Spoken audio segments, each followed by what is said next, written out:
வணக்கம் நேயர்களே, இது channel G. Welcome back to another episode. இன்றைய நிகழ்ச்சியில் நலம் தரும் திருத்தலம். முதல் வழிபாடு என்றால் அது விநாயகருக்கு தான் என்று நமக்கெல்லாம் தெரியும். எந்த பூஜை அல்லது வழிபாடு என்றாலும் முதலில் பிள்ளையார் பூஜை செய்த பிறகு தான் பிரதான பூஜைக்கு செல்வார்கள்.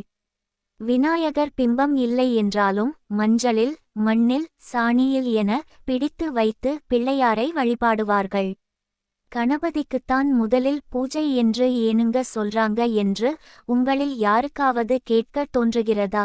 உண்மைதான். இதுபோல சின்ன குழந்தையாக இருக்கும் போது இப்படி கேள்வி கேட்டால் துடுக்குத்தனமாக கேட்கக் கூடாது என்று சொல்லி நம்மை சிந்திக்க விடாமல் செய்து விடுவார்கள்.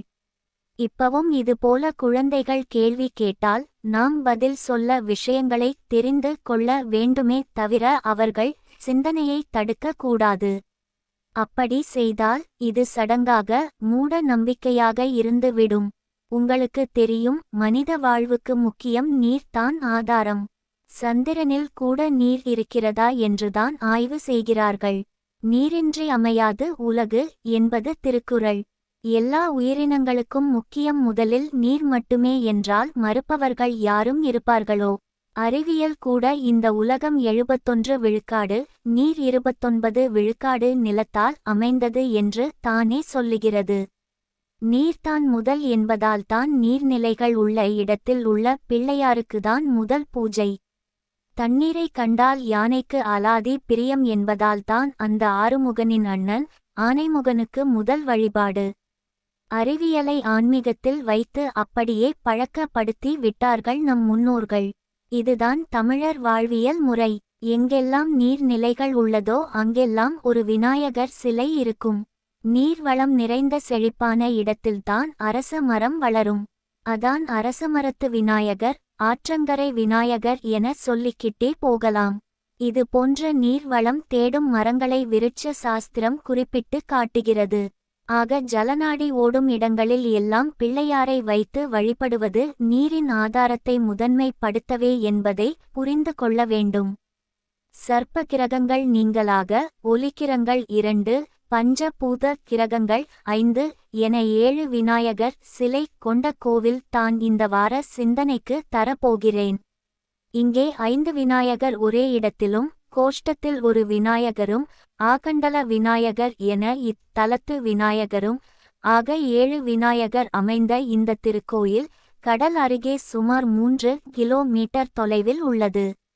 வைகாசி விசாகத்தன்று சூரிய ஒளி மூலவர் மீது விழும்படி அமைந்த அதிசயத்தை கொண்ட இந்த திருக்கோயில் தஞ்சை கோவிலை விட பெரிய லிங்கத்தை கொண்ட கோவில் இது தான் என்றால் வியப்பாக உள்ளது அல்லவா?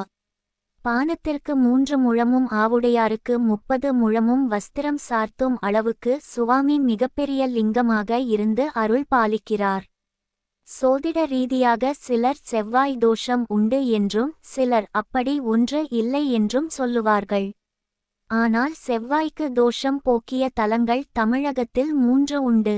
அதில் ஒன்று இன்றைய சிந்தனைக்கு வந்த திருப்புணவாயில் என்ற திருக்கோயில்.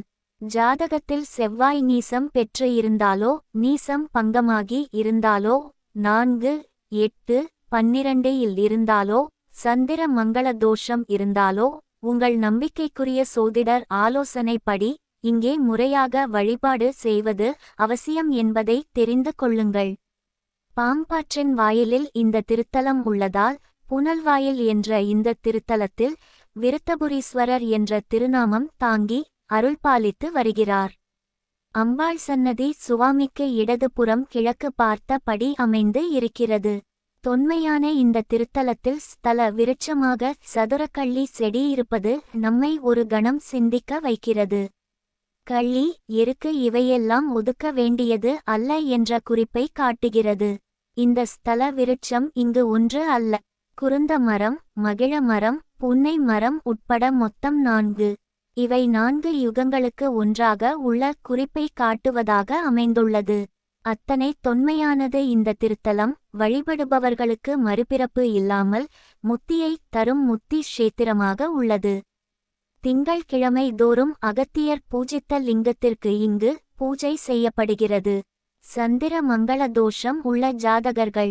சர்ப்ப கிரகங்களுடன் தொடர்பு பெற்ற சந்திரன் போன்ற அமைப்பு உள்ளவர்கள் திங்கள் அன்று அகத்தியர் பூசித்த லிங்கத்தை வழிபாடு செய்து பூஜித்து நற்பலனை பெற உங்கள் நம்பிக்கைக்குரிய சோதிடர் ஆலோசனைப்படி வழிபாடு செய்து பலன் பெறுங்கள்.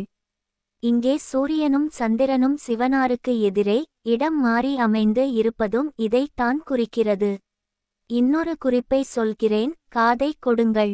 திருஞான சம்பந்தர் அருளிய திருஎழுக்கூற்றிருக்கையை தினமும் படனம் செய்தால் எப்படி சம்பந்தர் பதிகம் முழுவதும் படனம் செய்த புண்ணியம் கிடைக்குமோ அதுபோல 2 சண்டிகேஸ்வரர் உள்ள இந்த திருத்தலத்தை தரிசனம் செய்து வழிபட்டால் 14 பாண்டிய நாட்டு திருத்தலத்தையும் வழிபட்ட புண்ணிய பேறு கிடைக்கும். வஜ்ரவனம் என்று அழைக்கப்படும் இந்த திருத்தலம் புதுக்கோட்டை மாவட்டத்தில் திருவாடானை என்ற ஊரில் இருந்து சுமார் 20 கிலோமீட்டர் தூரத்தில் உள்ளது. திருச்சியில் இருந்து புதுக்கோட்டை வழியாகவும் மதுரையில் இருந்து சிவகங்கை வழியாகவும் செல்லலாம். திருப்புணவாயிலில் இருந்து அருள்பாலிக்கும் பெரியநாயகி சமேத விருத்தீஸ்வரர் திருக்கோயில் தினமும் காலை 7 மணி முதல் திறந்து இருக்கும். இந்த திருக்கோயிலுக்கு வாய்ப்பு கிடைக்கும் போதெல்லாம் சென்று வழிபட்டு நற்பேறு பெற வேண்டும் என அன்பர்களை விரும்பி கேட்டுக்கொள்கிறேன். நல்லதே நினைப்போம், நல்லதே நடக்கும். அன்பு நேயர்களே, இது உங்கள் மனம் கவர்ந்த சானல் ஜி. உங்களுக்காக தினம் ஒரு நிகழ்ச்சி ஒலிபரப்பாகிறது. நண்பர்களுடன் பகிர்ந்து கொள்ளுங்கள், நலம் பெறுங்கள். கருத்துக்களை எழுதி அனுப்ப வேண்டிய முகவரி podcastsanalg@gmail.com.